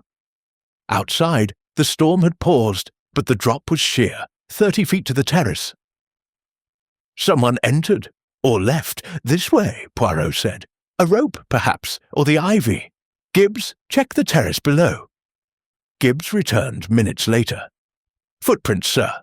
Small boot, size 6, maybe 7, leading to the kitchen door, then obliterated by drifting snow. Felicity's size, but also Miss Evershot's, and Lady Lavinia wore slippers. Poirot turned to the bed. Beneath the pillow something glinted. He lifted it with tweezers. A silver sixpence, the traditional pudding charm. But this one was split, revealing a hollow interior. Inside, a pinch of white powder. Cyanide reservoir, Mortimer breathed. The charm was the delivery system. When Sir Reginald bit into the coin, crunch, the poison released. Poirot's moustache quivered with satisfaction. Brilliant! The pudding was innocent, the charm was the weapon, planted in the single slice destined for Sir Reginald. Mrs. Gibbs, you said you stirred the charms on Stir-Up Sunday. Yes, sir. 3 sixpences, 2 thimbles, a ring, random. But the pudding was fed brandy daily. Someone could open the cloth, extract Sir Reginald's pudding, insert the lethal charm, reseal. Mrs. Gibbs nodded slowly. The larders never locked. Any of us could have. The circle of suspicion widened and narrowed. Poirot addressed them all. The murderer needed 3 things: access to digitalis, access to cyanide, and access to the pudding. Digitalis, Dr. Mortimer's bag, or the village chemist. cyanide, rat poison in the gardener's shed, or photographic chemicals in the darkroom. The pudding, anyone, he paused. But the key, the ribbon torn in the struggle, that was unplanned. Sir Reginald woke, fought, lost the key. The murderer fled through the window, taking the key to open the box and destroy the riddle. Blake spoke. So the fortune's safe as long as the box stays locked. No, Poirot said. The riddle is solved in the speaking. The box is merely the vessel. The murderer needs the parchment and the island oak. He produced the annotated riddle from his pocket. The group stared as though it were a live serpent. Found in the clock that strikes 13, Felicity explained. The island oak, the jewel site. We must go there before dawn. Alistair laughed bitterly. In this weather, we'll freeze. We will go, Poirot said, or the murderer will, and the riddle dies with the dawn. He turned to Gibbs. Rouse the stable boy. Sledges, lanterns, ropes. We cross. The lake on foot. Ice is thick enough. As the household scattered to prepare, Poirot lingered by the body. He lifted Sir Reginald's cold hand. On the index finger, a faint bruise, needle mark. The digitalis injection, Mortimer confirmed, to speed the overdose. Poirot's eyes gleamed. The murderer is a gambler. 2 poisons, 2 methods, but gamblers overplay. He bent close to the dead man's ear, as though Sir Reginald could still hear. Your pardon, mon ami, but the little grey cells, they do not sleep. Outside, the sky began to pale, a thin line of pearl along the horizon. Christmas morning approached, and on the frozen lake, beneath the island oak, the final clue waited, buried in snow or in blood. Chapter 8. Interrogations and Alibis. The great hall had become a tribunal. Dawn was still 2 hours away, but the house was fully awake, lit by every lamp and candle that could be mustered. The Christmas tree stood stripped of its festive charm. Someone had torn down the ribbon and flung it to the floor like a dead snake. The ivory box, recovered, locked, and now guarded by Gibbs with a shotgun across his knees, rested on the mahogany pedestal where it had first been unveiled. The annotated parchment lay beside it, under a glass bell jar Poirot had commandeered from the conservatory. Poirot himself presided from a high-backed chair that had once belonged to a Harrington bishop. He looked small against the carved oak, yet every eye followed him. The suspects sat in a semicircle on dining chairs, dragged in for the purpose. Felicity, Alistair, Lady Lavinia, Dr. Mortimer, Miss Evershot, Mr. Blake. Mrs. Gibbs stood behind them, arms folded, a silent jury of 1. The air smelled of coffee, fear, and the metallic tang of the shotgun. Poirot began without preamble. Mesdames et messieurs, we have a murder, a theft, a poisoning, and a riddle that points to treasure or ruin. The clock strikes 4. In 2 hours the bells of St. Mary's will ring Christmas morning, and the riddle must be solved aloud in this room, or the Harrington fortune is forfeit. But first, he tapped the glass bell, we unmask the murderer. 1 by 1, you will account for every minute since the lights failed at 9 o'clock. Gibbs will take notes, lies will be noted twice. He began with Felicity. Mademoiselle, you discovered the footprints in the tower. You knew the stream ran red. You led us to the box. Yet your boot prints were on the terrace beneath Sir Reginald's window. Explain. Felicity lifted her chin. I went to the lake alone at 10:30, before the pudding was served. I wanted to see the island oak by moonlight. Uncle had told me stories. I returned through the kitchen door. The terrace prints are mine, but from earlier. I never entered Uncle's room after Miss Evershot brought the pudding. Poirot nodded to Gibbs, who wrote, And the syringe? I have no medical knowledge. I faint at blood. Next, Alistair. You were in the billiard room, monsieur, yet the west staircase is 20 paces away. You could have slipped up, Injected the digitalis, returned. You owe gambling debts. A forfeit estate would cancel them. Alistair's laugh was ragged. I was drunk, Poirot. Ask Blake. He joined me at 11 for a frame. I could barely chalk the cue, let alone play surgeon.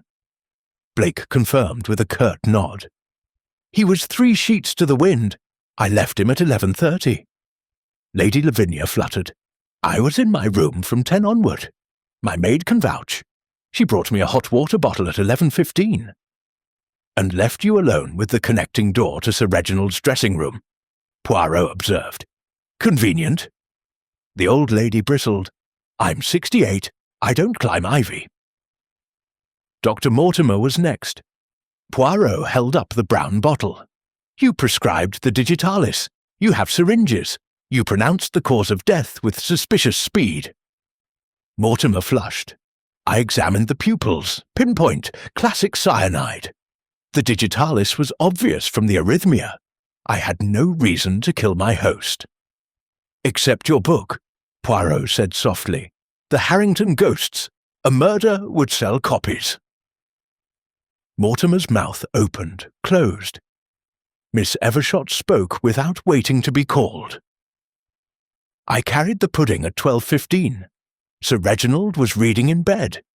I left the plate, wished him good night, and went to my room. I did not return until the cry at 2. My keys are accounted for. The safe was locked when I checked at 1:30. Poirot produced the ring of duplicate keys from his pocket. These were in your desk drawer. One opens the darkroom, source of cyanide for photographic fixer. Her eyes flickered. Anyone could have taken them. Finally, Blake. You were in the library, monsieur. Yet the estate map with the red X was in the safe you studied yesterday. You knew the island oak. You left for the village yesterday.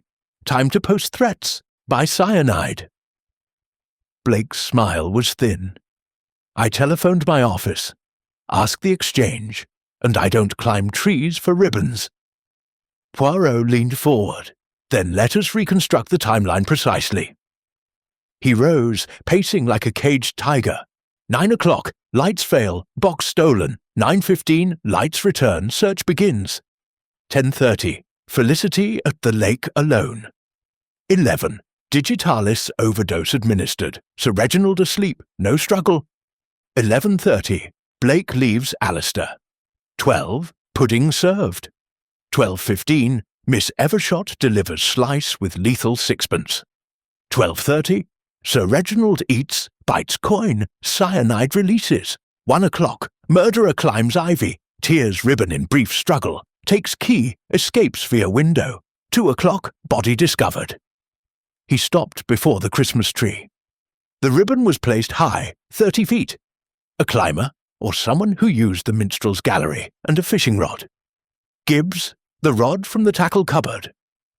Gibbs fetched it. Poirot demonstrated a cast, a loop, the ribbon snagged and lifted. Child's play for an angler. Who fishes? Alistair raised a shaky hand. I do, but I was drunk, Poirot finished, yet not incapable. The ivy outside Sir Reginald's window. Fresh breaks in the stems, someone heavy. Alistair is slight, Blake is not. Lady Lavinia, no. Dr. Mortimer, possible. Miss Evershot, agile. Felicity, yes. He turned to the bell jar. But the key is the parchment. The annotations are in 2 hands, one precise, Miss Evershot's, one hurried, another, the final line, the island oak, added in brown ink. The pen was in the library desk, ink pot nearly empty.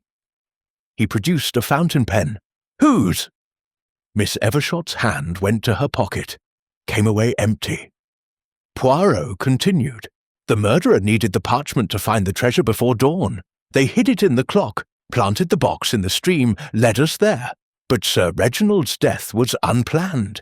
He woke, fought, lost the key. The murderer fled without the parchment. He lifted the glass jar, unfolded the riddle. The annotations decode thus. House of the Stag, Manor.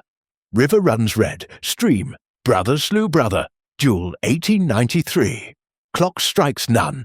13. Battle won. Island oak. The treasure is buried beneath the oak where Rupert fell. Felicity gasped. Then we must dig. None. The murderer will dig. We wait. He replaced the parchment, faced them. One of you will break. The island is 200 yards across the ice. The murderer must cross before the bells. Gibbs, shotgun ready. We watch the windows. They took positions. Poirot at the French windows, Gibbs at the front door, Felicity and Blake at the terrace. The others were confined to the hall under Mrs. Gibbs's stern eye. Minutes crawled. The grandfather clock ticked like a dying heart. At 4:30, a shadow moved in the conservatory. The glass door to the terrace opened a finger's breadth. A figure slipped out, hooded, gloved, carrying a lantern and a spade. Poirot signalled. Gibbs cocked the shotgun. The figure reached the lake's edge, tested the ice with the spade, stepped out. The ice held. 50 yards, 80, the island loomed, its ancient oak a black scribble against the sky. Poirot, Gibbs and Blake followed at a distance, boots crunching. The figure reached the island, knelt beneath the oak, began to dig. Snow flew in frantic arcs. Poirot stepped into the lantern light. Bonsoir, Dr. Mortimer. The historian whirled, spade raised. His glasses were fogged, face streaked with sweat and snow. You, he spat. How? The annotations, Poirot said. Your notebook, same brown ink. You prescribed digitalis, had syringes, knew the dual site from your research. You forged the threats to precious Sir Reginald. You switched the capsules yesterday when you examined him. You injected the overdose at 11 using the connecting door from Lady Lavinia's room. She sleeps like the dead. You added the cyanide sixpence weeks ago, knowing Sir Reginald always took the crust. You stole the box in the blackout, substituted the black silk cloth you prepared. You planted it in the stream, left the note. But Sir Reginald woke. You tore the ribbon, fled down the ivy you had tested earlier. You placed the ribbon in the tree from the gallery with Alistair's fishing rod. You thought the parchment destroyed with the box. Mortimer's spade trembled. The treasure is mine. The Harringtons owe me. Years of research, unpaid. Blake stepped forward. You killed my partner for a legend? Mortimer lunged. Gibbs fired into the air. The spade clattered to the ice. Poirot knelt by the hole. 6 inches down, a metal box smaller than the ivory, rusted, locked. He produced the gold key from the stream. It turned. Inside, a leather pouch. Coins, gold sovereigns, 1893. A locket with a miniature of a woman, a single sheet. Forgive me, Rupert. The duel was staged. I fired wide. You took your own life for love of her. The fortune is yours by right. R.H. Felicity read over Poirot's shoulder, tears falling. Grandfather didn't fail. He solved it, and hid the truth to protect the family. Mortimer sank to his knees. I needed the book to sell. Poirot closed the box. You needed greed to blind you. The church bells began to ring. 6 slow peals for Christmas morning. The riddle was solved. Back in the hall, Poirot gathered them all. The murderer is taken. The fortune is Felicity's. The line endures. He looked at the Christmas tree, the ivory box, the snow beyond the windows.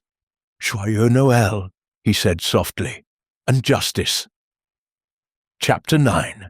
The Little Grey Cells at Work. The hall was quiet now, the kind of quiet that follows a storm when the air itself seems to hold its breath. Dr. Mortimer sat handcuffed to the leg of the mahogany pedestal, head bowed, spectacles fogged with defeat. The metal box from the island oak rested on the table beside the ivory one. Its contents, gold sovereigns, the locket, the confession spread like evidence in a police ledger. The annotated parchment lay beneath the glass bell. its secrets fully exposed. Outside, the first pale light of Christmas morning crept across the snow, turning the world to rose and pearl. Poirot had dismissed the others to their rooms with strict orders. No one was to leave the manor until the police arrived from Upper Witchwood. Gibbs stood guard at the front door, shotgun unloaded but within reach.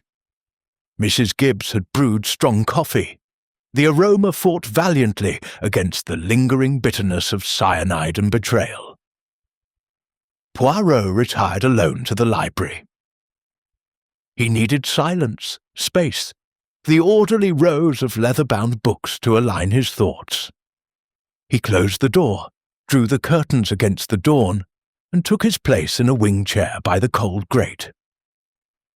From his waistcoat he produced a small notebook and his favourite propelling pencil.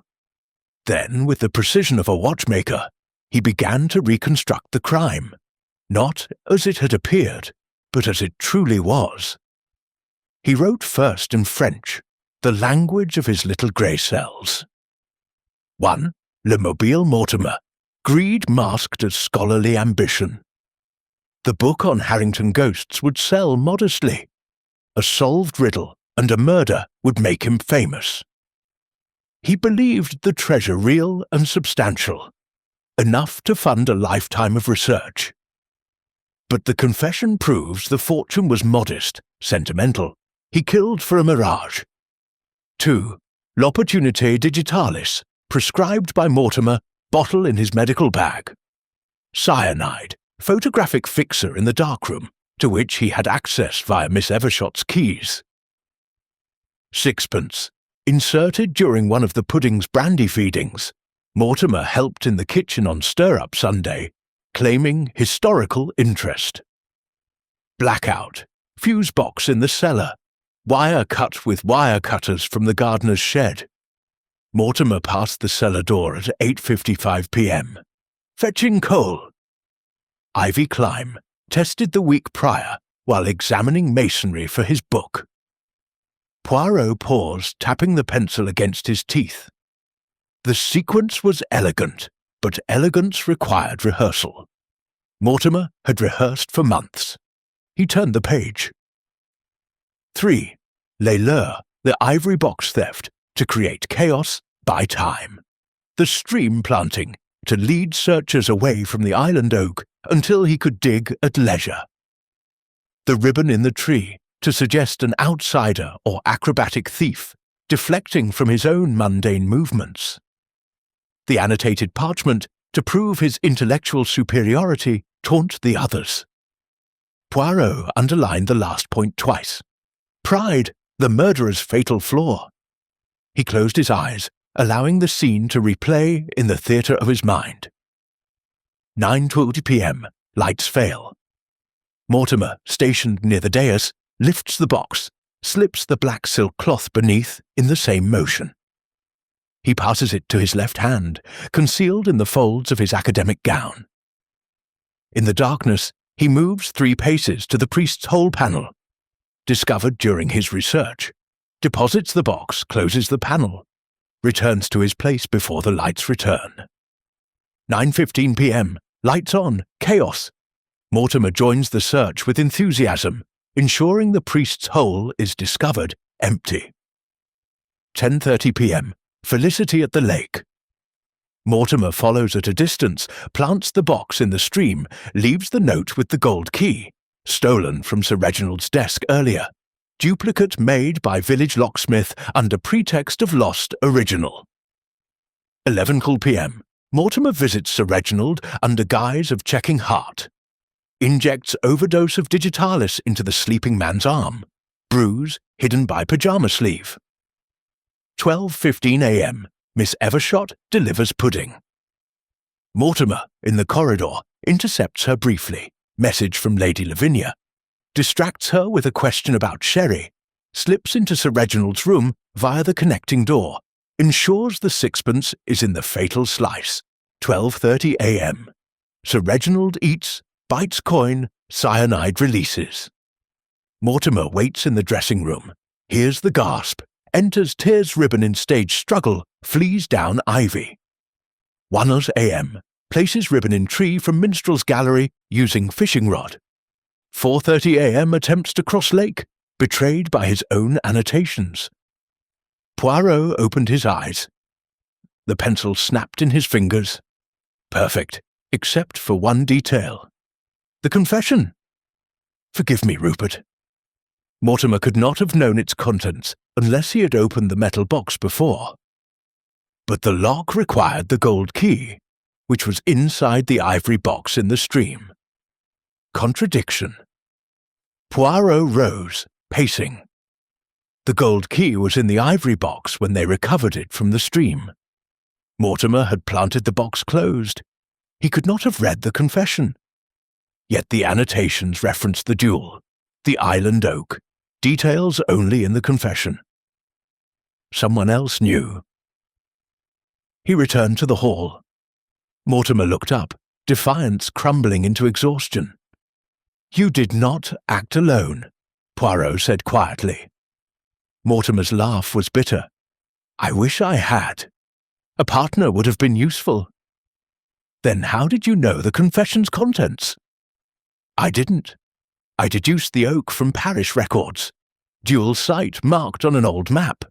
The confession was a bonus." Poirot's eyes narrowed. "You lie. The map in the safe showed the lake, not the island. The annotation, Battle 1 at the Island Oak, is too specific. Someone told you." Mortimer's gaze flicked to the staircase. Poirot followed it. Felicity descended, wrapped in a dressing gown, face composed but eyes red. "You knew," Poirot said. "It was not a question." She stopped on the bottom step.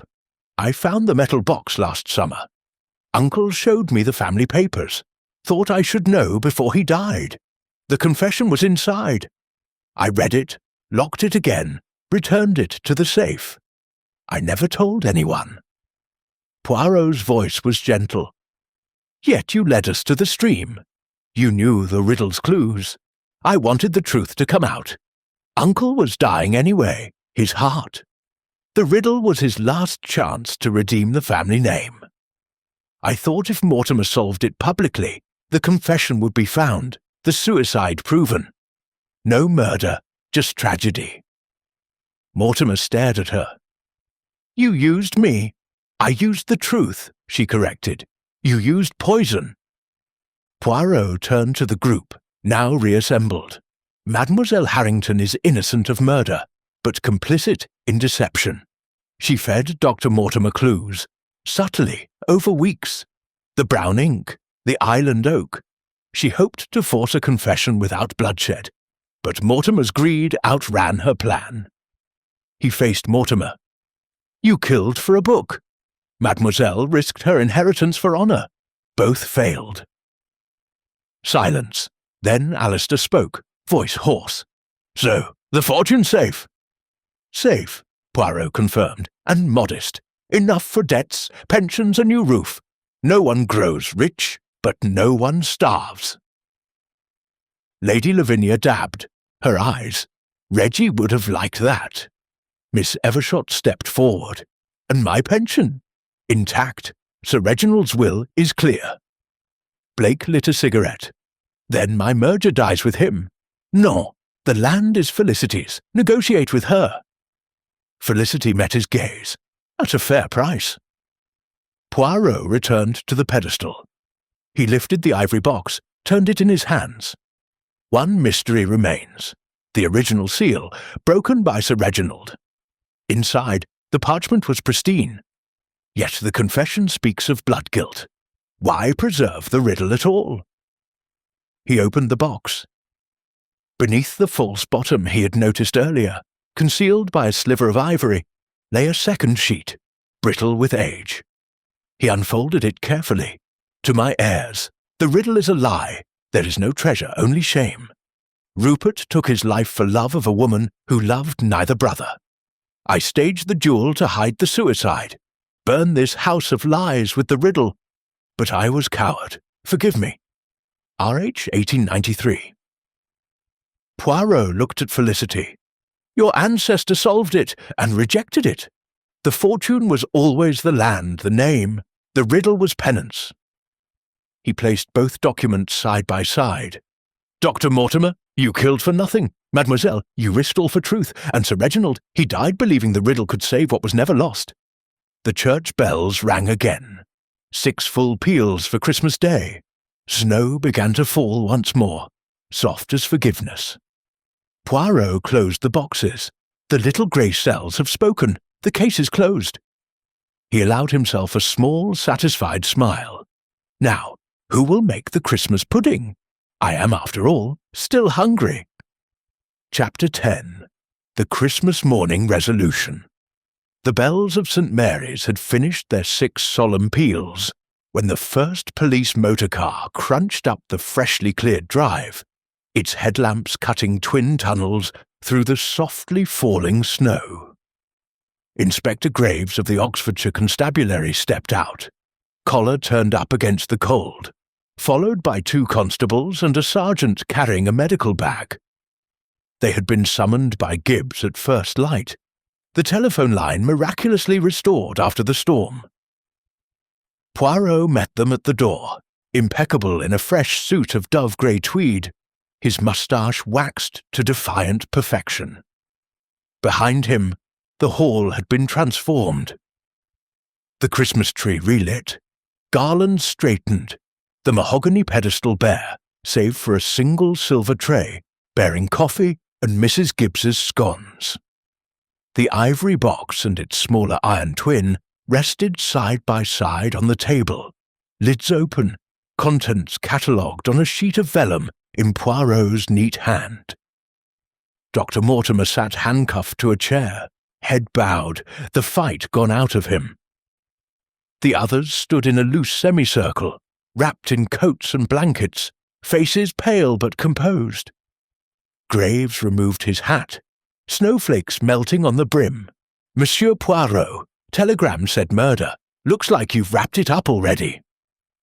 Poirot inclined his head. "The wrapping is mine, Inspector, but the gift is justice. Come, I present the facts." He led them to the table. With the precision of a conjurer, he laid out the evidence. The annotated parchment, the confession of 1893, the lethal 6-pence split to reveal its cyanide heart, the brown bottle with its false capsules, the syringe from Mortimer's bag, the wire cutters from the shed, the fishing rod with sap on the line, the broken ivy beneath Sir Reginald's window. Each item was labelled, photographed with Poirot's miniature Kodak, and accompanied by a typed note in Miss Evershot's flawless shorthand. Graves whistled low. "Thorough, motive, greed and vanity," Poirot said. Dr. Mortimer believed the riddle led to a vast treasure. He poisoned Sir Reginald to hasten inheritance chaos, planning to solve the riddle publicly and claim both fortune and fame. He was aided, unwittingly, by Mademoiselle Harrington, who knew the true history and hoped to force a confession without bloodshed. Felicity stepped forward, chin high. "I accept responsibility, Inspector. I fed Dr. Mortimer clues to guide him to the Island Oak. I never imagined murder." Graves eyed her. "Aiding and abetting's a serious charge." Poirot intervened smoothly. "A charge mitigated by intent, Inspector. Mademoiselle sought to protect her uncle's legacy. The murder was Mortimer's alone." Mortimer lifted his head. "I confess everything. The digitalis, the cyanide, the blackout. I wanted the book to sell. I wanted—" His voice cracked. "I wanted to matter." Graves signalled the constables. Mortimer was led away without resistance, his footsteps echoing like a funeral march. The door closed behind him with finality. With the murderer removed, Poirot turned to the gathering. "And now, mes amis, the denouement. The riddle is solved, not by treasure, but by truth." He lifted the 1893 confession. Rupert Harrington did not die in a duel. He took his own life for love of a woman who loved neither brother. Reginald staged the duel to hide the suicide, buried a modest legacy beneath the island oak, and created the riddle as penance. He instructed his heirs to burn the house of lies, but lacked the courage. The ivory box preserved the lie for 76 years. He placed the confession beside the modern will. Sir Reginald's estate passes to Felicity, land, house, debts and all. The gold sovereigns will pay the most pressing bills. The rest is hers to rebuild. Felicity's eyes shone. I'll keep the manor open, a school, perhaps, or a museum of forgiveness. Lady Lavinia dabbed her eyes with a lace handkerchief. Reggie would have hated a museum, but he'd have loved the forgiveness. Alistair raised a tentative hand. And my debts? Paid from the sovereigns, Felicity said, but no more gambling. You'll manage the estate accounts under Miss Evershot's eye. Miss Evershot allowed herself a thin smile. Except with a raise. Blake stubbed out his cigarette. Then my merger's dead. But I'll buy the North Acreage fair and square. Build holiday cottages, tasteful ones. Poirot nodded approval. Practicality triumphs, and you, Dr. Mortimer, your book will sell, but from a prison cell. The irony is complete. Graves cleared his throat. We'll need statements. Everyone stays until noon. Mrs. Gibbs appeared as if summoned by magic, bearing a fresh plum pudding, unstuffed, unpoisoned, fragrant with brandy. Christmas breakfast, she announced. Sir Reginald's recipe. Will not let murder spoil the day. They ate in the dining room, the table reset with holly and silver. The mood was subdued but not mournful. The poison had been drawn, the wound cauterized. Poirot took a modest portion, savouring the sweat and spice. After breakfast, he gathered them once more in the hall. The police had finished their photographs. The boxes were sealed for evidence. Snow had stopped. Sunlight glittered on the lake like scattered diamonds. One final act, Poirot said. He produced the original Riddle parchment, the one Mortimer had annotated. This belongs to the past. He carried it to the fireplace, struck a match, and held the flame to the corner. The paper curled, blackened, flared. For a moment the words glowed. Brother slew brother, then dissolved into ash. Felicity watched, tears falling. It's over. Non, Poirot corrected gently. It begins. The lie is burned. The truth remains. He turned to the Christmas tree. From his pocket he drew a small parcel wrapped in gold paper. A gift for the house. Felicity opened it. Inside, a new sixpence, bright and untainted, engraved with the date, 25th of December, 1925. For next year's pudding, Poirot said. May it bring only luck. The police departed at 11. Mortimer in the back of the motor car. Graves promising a full report. The manor settled into a hush broken only by the crackle of the fire and the distant lowing of cattle. Poirot prepared to leave. His suitcase waited in the hall. Gibbs had cleared the drive. Felicity accompanied him to the door. You solved more than a murder, Monsieur Poirot. You gave us back our name. He bowed over her hand. The name was never lost, mademoiselle, only hidden, like the stag in the snow. It endures. The Rolls-Royce purred to life. As it pulled away, Poirot looked back. The manor stood against the white hills, smoke curling from its chimneys, windows glowing with candlelight. Felicity waved from the porch. Alistair beside her, Lady Lavinia already planning lunch. Poirot settled into the seat, drew his muffler close, and allowed himself a small, satisfied sigh. Joyeux Noël, he murmured to the passing landscape, and to all a good riddle. The car turned onto the main road, tires hissing on packed snow. Behind it, Harrington Manor faded into the winter light.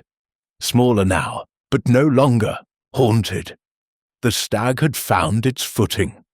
The river ran clear, and Hercule Poirot, his little grey cells at rest, contemplated the next invitation that might arrive with the post.